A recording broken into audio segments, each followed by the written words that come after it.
Quinine জ্বর সারাবে বটে, কিন্তু কুইনিন সারাবে কে?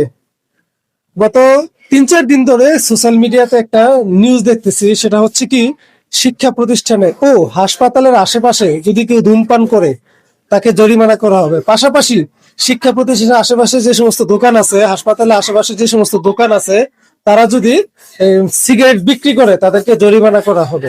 অত্যন্ত ভালো উদ্যোগ। এর চাইতে ভালো উদ্যোগ কিন্তু আর হয় না। এখন এই উদ্যোগটা নিলেন, ঠিক আছে, উদ্যোগটার কার্যকারিতা কতটুকু? আদৌ কি শিক্ষা প্রতিষ্ঠানের আশেপাশে ধূমপান কেউ করে না? আদৌ কি শিক্ষা প্রতিষ্ঠানের আশেপাশে কেউ দোকানগুলোতে সিগারেট বিক্রি করে না? অবশ্যই করতেছে। বাংলাদেশে একটা আইন হয়, আসলে আইনের সঠিক প্রয়োগ হয় না।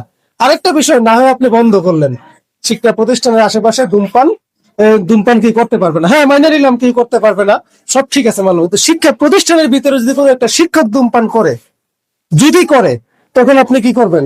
হাসপাতালের ভিতরে যদি একটা ডাক্তার ধূমপান করে, তখন আপনি কতটুকু উদ্যোগ নিতে পারবেন? বিষয়গুলো একটু ভাইবা দেখেন। এই কারণেই প্রথমত আমি বলছি কুইনিন জ্বর সারাবে বটে, কিন্তু কুইনিন সারাবে কে?